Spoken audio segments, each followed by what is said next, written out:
दोस्तों, मामूली सी झड़प से शुरू हुई ये अरब इज़राइल की जो ताज़ा लड़ाई है एक बड़े युद्ध की तरफ बढ़ती नज़र आ रही है। हफ्ते भर से ऊपर हो गया, पर दोनों ही पक्ष अपने कदम पीछे खींचने के लिए तैयार नहीं हैं। इज़राइल के पक्ष में हमेशा की तरह अमेरिका और पश्चिमी देश खुल के उतर आए हैं और जिनका मानना है कि इज़राइल को अपनी रक्षा करने का पूरा हक है किसी भी तरीके से।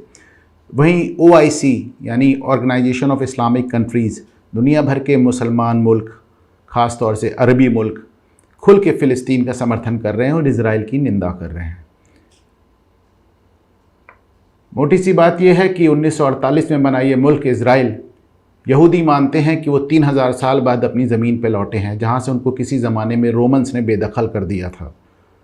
उनके तो इस पूरे खित्ते का नाम ही जूडिया हुआ करता था, जो कि जुडाइज़म उनके मत से जोड़ के देखा जाता था। रोमन्स ने इसका नाम बदल के पैलेस्टीन कर दिया, जो कि एक ग्रीक यानी यूनानी शब्द है। वहीं अरबी मानते हैं कि तकरीबन 1500 साल से वो यहाँ रह रहे हैं और उनको उनके घर से कोई बेदखल नहीं कर सकता। इज़राइल जहाँ 2 नेशन थ्योरी के आधार पर बना है, एग्जैक्टली उस तरह जैसे हमारे हिंदुस्तान में हुआ है, एक मुल्क को काट के 2 हिस्सा कर दिया गया, उसी तरह वहाँ भी इज़राइल और फ़लस्तीन इस पूरे हिस्से को काट के 2 मुल्क बना दिए गए। फ़िलिस्तीनी अरब और बाकी अरब ममालिक, इस्लामिक कंट्रीज़ इस फैसले को मानने को तैयार नहीं। उनका मानना है कि फ़िलिस्तीनों की ज़मीन चोरी हुई है। इन सारे घटनाक्रम से थोड़ा पीछे जाएं तो कई बातें साफ हो जाती हैं। क्या ये युद्ध अवॉइड हो सकता था? इससे किसका फ़ायदा हो रहा है? ये पूरा घटनाक्रम कहीं एक सोची समझी साजिश तो नहीं? आप देखें कि अपने 73 साल के अस्तित्व में इज़राइल को 192 में से 164 मुल्कों ने ही अभी तक मान्यता दी है। तकरीबन 30 मुल्क ऐसे हैं जो इज़राइल के राइट टू एग्जिस्ट यानी अस्तित्व में रहने के अधिकार को ही स्वीकार नहीं करते। वेनेजुएला और नॉर्थ कोरिया जैसे एक आध मुल्क छोड़ दिए जाएं तो इनमें से ज़्यादातर मुल्क अरबी और इस्लामिक हैं। अरबों की इज़राइल से ये पौन शताब्दी पुरानी एक दुश्मनी चली आ रही है। जहां अरबी और मुसलमान ममालिक मानते हैं कि यहूदियों का ये नाजायज़ कब्ज़ा है, वहीं यहूदी दुनिया में अपने इकलौते मुल्क को छोड़ने के लिए तैयार नहीं है। आप देखें कि ये पूरा हिस्सा जिसे हम मध्य पूर्व यानी मिडिल ईस्ट कहते हैं, सदियों से युद्ध का शिकार रहा है। किसी न किसी हिस्से में, किसी न किसी देश के बीच में युद्ध चलता ही चला आ रहा है। ऐसे में सऊदी अरब के शहजादे मोहम्मद बिन सलमान, जिसे दुनिया MBS के नाम से जानती है और जो कि यहाँ के भविष्य के बादशाह होंगे, उन्होंने एक अभूतपूर्व पहल करते हुए अरबी दुनिया में पहली बार ये ख्याल फ्लोट किया कि बेहतर होगा इस पूरे खित्ते के लिए, इस पूरे हिस्से के लिए बेहतर होगा कि इज़राइल के अस्तित्व को अरबी दुनिया, मुसलमान मुल्क स्वीकार कर लें और उससे संबंध बहाल कर लें। इनिशियली उनके इस आइडिया को बहुत समर्थन नहीं मिला, लेकिन धीरे धीरे मोहम्मद बिन सलमान, चूँकि वो सऊदी अरब के शहजादे हैं और चूँकि सऊदी अरब में मक्का और मदीना होने के कारण ये उसके संरक्षक हैं और इस्लामी दुनिया के नेता के रूप में उनको देखा जाता है, तो धीरे धीरे उन्होंने अरबी दुनिया के तमाम मुल्कों को और मुस्लिम देशों को इसके लिए तैयार करना शुरू कर दिया। आज से सिर्फ 8 महीने पहले अगस्त 2020 में 4 मुस्लिम मुल्कों ने, 4 अरबी मुल्कों ने, संयुक्त अरब अमीरात, बहरीन, मोरक्को और सूडान, इन चारों ने एक संयुक्त घोषणा की। राष्ट्रपति ट्रंप, उनका भी बड़ा योगदान था इसमें। डोनाल्ड ट्रंप की उपस्थिति में उन्होंने घोषणा की कि उन्होंने इज़राइल के अस्तित्व को स्वीकार कर लिया है और जल्दी ही वो इज़राइल के साथ पूरे कूटनीतिक संबंध यानी कि डिप्लोमेटिक रिलेशंस बनाएंगे। इस खबर ने पूरे इस्लामी जगत में हलचल मचा दी। पाकिस्तानी मीडिया देखिए तकरीबन रोज़ ही वहाँ छपता रहता था कि साहब सऊदी अरब का बड़ा दबाव है पाकिस्तान के ऊपर कि उसको भी इज़राइल को स्वीकार कर लेना चाहिए। तमाम इस्लामी प्रेस में इस तरह की खबरें पूरी दुनिया में छपने लगीं कि इज़राइल के साथ किसी भी तरह का समझौता फ़िलिस्तीनियों के साथ गद्दारी होगा और फ़िलिस्तीनियों को एक तरह से अनाथ कर देने जैसा होगा। अब आप देखें कि जो फ़िलिस्तीन है वो दो हिस्से में बटा है। नॉर्थ की तरफ आप, नॉर्थ ईस्ट की तरफ आप देखते हैं वेस्ट बैंक, और नीचे की तरफ आपको नज़र आएगा गज़ा पट्टी। तो गज़ा पट्टी पे जो हमास का शासन है, और हमास जैसा कि आप जानते होंगे कि तमाम मुल्क इसको एक अंतर्राष्ट्रीय टेररिस्ट ऑर्गेनाइजेशन मानते हैं, आतंकवादी गिरोह, लेकिन अब वो चुनाव जीतकर गज़ा पट्टी पे शासन कर रहा है। हमास को जो कुछ भी पैसा, हथियार और राजनीतिक और नैतिक समर्थन मिलता है वो इन्हीं अरब मुल्कों और मुस्लिम मुल्कों से मिलता रहा है। इसमें सबसे बड़ा रोल ईरान का भी रहा है। ईरान ने इनको हर तरह से मदद किया है। इसी बीच मोहम्मद बिन सलमान ने ईरान से भी दोस्ती की पहल शुरू कर दी। अब पूरी अरबी दुनिया में आप देखें कि जो ये सऊदी अरब और ईरान की दुश्मनी है ये बहुत पुरानी है। सऊदी अरब सुन्नियों का गढ़ है, ईरान शियाओं का, और इसके चलते इनकी रंजिश तकरीबन हर दौर में सामने आई है। ये पहली बार ऐसा हुआ है कि सऊदी अरब ने खुद से दोस्ती का हाथ बढ़ाया है और ईरान ने भी उसमें कुछ गर्मजोशी दिखाई है। माना जा रहा था कि it is only a matter of time, सिर्फ समय की बात है कि शहजादे जो सलमान हैं वो ईरान को भी मना के अपने पक्ष में ले आएंगे और तमाम अरबी दुनिया और तमाम मुस्लिम ममालिक इज़राइल से कूटनीतिक संबंध, डिप्लोमेटिक रिलेशंस बना लेंगे। जाहिर सी बात है इसका सबसे बड़ा झटका हमास को लगना था, फ़िलिस्तीनियों को लगना था, और ऐसे ही हुआ। पूरे खेमे में बड़ी बेचैनी आ गई और उनको कहीं ना कहीं लगने लगा कि वो अकेले पड़ गए हैं। हमास की समझ में नहीं आ रहा था कि वो अरबियों को और तमाम मुस्लिम मुल्कों को किस तरह अपने खेमे में, अपने पक्ष में वापस लाए।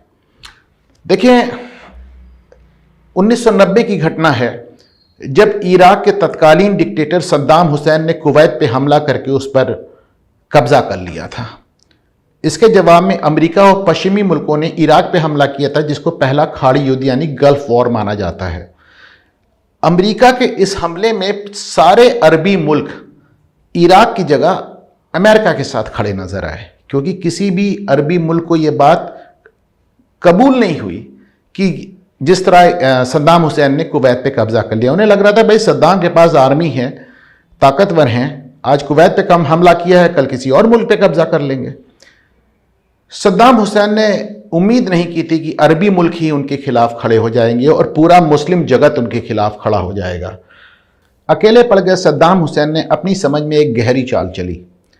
वो जानते थे कि अरबी दुनिया का इज़राइल से इस कदर उनकी दुश्मनी है या इस कदर नाइत्तफाकी है कि वो किसी भी हालत में अमेरिका के साथ तो खड़े हैं पर इज़राइल के साथ नहीं खड़े हो सकते। तो ऐसे में बिना किसी प्रोवोकेशन के, बिना किसी उकसावे के सद्दाम हुसैन ने अपनी और अमेरिका के बीच चल रही जंग में, उस ज़माने में स्कड मिसाइल कहलाती थी, उन्होंने दनादन एक हफ्ते तक इज़राइल पे स्कड मिसाइल्स फेंकनी शुरू कर दी। दोस्तों इज़राइल के पास इस समय एक आयरन डोम सिस्टम है जिसमें वो हवा में ही मिसाइल्स को मार देता है, आपने देखा होगा टीवी पे, पर उस समय इज़राइल के पास ये सिस्टम नहीं था। ये बात 1990 की हो रही है, 30 साल पुरानी। तो तमाम मिसाइलें इज़राइल में जाके गिरी, जान और माल का नुकसान भी हुआ। पर इज़राइल को ये बात मालूम थी कि अगर उसने पलट के इराक पे हमला किया तो सारे अरब मुल्क और सारा मुस्लिम जगत इराक के पक्ष में उतर आएगा, इज़राइल के विरोध में। अपने 73 साल के अस्तित्व में ये इकलौता अपवाद था जब इज़राइल ने अपने ऊपर हुए हमले का पलटकर कोई जवाब नहीं दिया। लेकिन इससे सद्दाम हुसैन की चाल नाकामयाब हो गई। उसे कुवैत से वापस लौटना पड़ा और माफ़ी भी मांगनी पड़ी।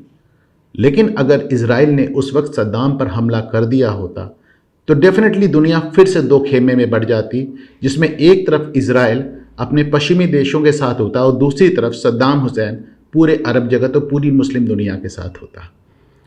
हमास ने सद्दाम हुसैन के इसी दांव को दोबारा आजमाया और सद्दाम जहां असफल हुए थे, हमास वहां सफल हो गया। हमास ने मुद्दा बनाया अल-अक्सा मस्जिद को। अब अल-अक्सा मस्जिद इस्लाम में तीसरी सबसे पवित्र, सबसे मुक़द्दस मस्जिद मानी जाती है। रमज़ान के महीने में वहाँ नमाजियों और पुलिस के बीच में झड़प हुई। फ़िलिस्तीनियों और पुलिस के बीच में, सुरक्षा बलों के बीच में झड़पें इज़राइल का एक रूटीन फीचर है, साल भर होती रहती हैं, लगातार होती रहती हैं। लेकिन इस बार उस मौके का लाभ उठाकर हमास ने ताबड़तोड़ एक ही रात में तकरीबन 300 रॉकेट इजराइल पे दाग दिए, और वो भी पहली बार जेरूसलम को निशाना बनाकर।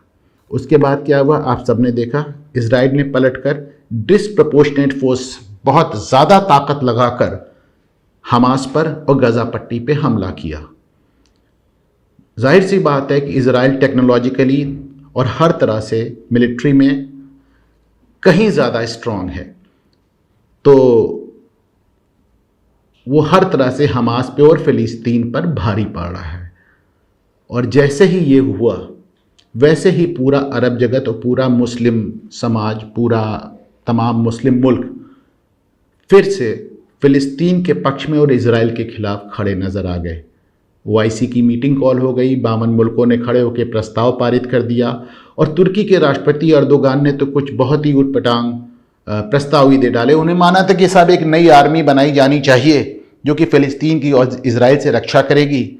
उनका कहना था कि टेक्नोलॉजी तुर्की दे देगी, पैसे अरब मुल्क दे दें, और अफ्रीका के जो मुस्लिम मुल्क हैं जिनके पास ना टेक्नोलॉजी है और ना पैसे हैं, फौजी वहाँ से आ जाएंगे, यानी चूंकि उनके पास कुछ और नहीं तो वो जान दे दें। अर्दोगान की पुरानी एक अनबन चली आ रही है मोहम्मद बिन सलमान से भी।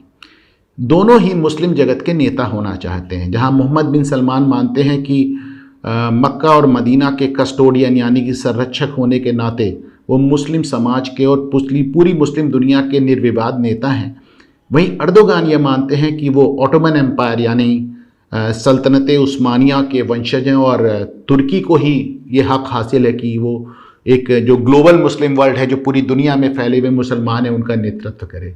इसके चलते इन दोनों के बीच में एक व्यक्तित्व की लड़ाई भी चली आ रही है, और इसका मौका अर्दोगान ने भी उठाया। तो जहां इस पूरी लड़ाई में हमास की साजिश कामयाब होती नज़र आ रही है, अर्दोगान को अपना कद बढ़ाने का मौका मिला है, वहीं बात करते हैं इजराइल की। इजराइल में आप देखें नेतन्याहू 5वीं बार प्रधानमंत्री बने हैं, पर वो बहुमत हासिल नहीं कर पाए हैं। राष्ट्रपति ने उन्हें आदेश दिया है कि वो प्रधानमंत्री पद छोड़ दें, और जो विपक्ष के नेता हैं वहाँ पे लिपिड, उनको आमंत्रित किया है कि वो आकर सरकार बनाएं और अपना बहुमत साबित करें। तो लिपिड जो विपक्ष के नेता हैं, उन्होंने अपना बहुमत जुटाने के लिए इजराइल की जो इकलौती इस्लामी पार्टी है, बड़ा दिलचस्प सा नाम है उसका, राम पार्टी कहलाती है, और उससे अपील की कि बहुमत जुटाने में वो उनकी मदद करें। और आश्चर्य की बात है कि उस इस्लामी पार्टी ने विपक्ष के नेता जो लिपिड हैं उनका साथ देने के लिए हामी भर दी। तो इस तरह एक तरह से लिपिड का बहुमत बन गया। यदि ये युद्ध जब शुरू हुआ तब नहीं शुरू होता, 2 या 3 दिन बाद नेतन्याहू इस्तीफा दे देते और लिपिड नए प्रधानमंत्री बनते, और इतिहास में पहली बार एक इस्लामिक पार्टी इजराइल की सरकार का हिस्सा बनती। ये एक बहुत महत्वपूर्ण घटनाक्रम होता। इसके बाद पूरी अरबी दुनिया और तमाम मुस्लिम मुल्कों को इजराइल के साथ संबंध बनाना बहुत आसान हो जाता, क्योंकि वहाँ पे एक इस्लामिक पार्टी सरकार को रिप्रेजेंट कर रही होती।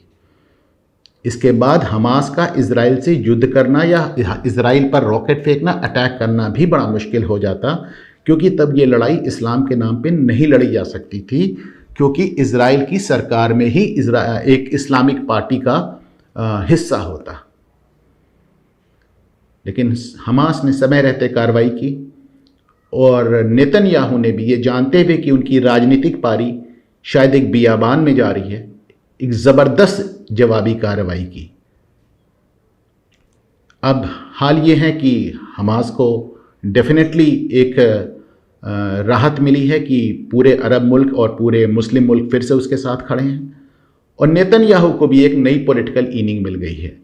सत्ता का हस्तांतरण, पावर ट्रांसफ़र जो था वो रुक गया है, और नेतन्याहू अभी भी प्रधानमंत्री बने हुए हैं और एक नेशनल हीरो बने हुए हैं, और कोई बड़ी बात नहीं होगी कि इस युद्ध के बाद नेतन्याहू बहुमत जुटाने और सरकार को मुस्तकिल रूप से चलाने में भी सफल हो जाएं। तो सबके अपने अपने मफाद हैं, अपने अपने इंटरेस्ट हैं, और कहते हैं कि जो दिखता है वो हमेशा नहीं होता। मैं मानता हूं कि राजनीति में और ख़ास तौर से इंटरनेशनल पॉलिटिक्स में जो दिखता है शायद वो कभी नहीं होता। दुष्यंत कुमार की लाइनें याद आ रही हैं। मसलहत आमेज़ होते हैं सियासत के कदम, तू ना समझेगा सियासत, तू अभी नादान है।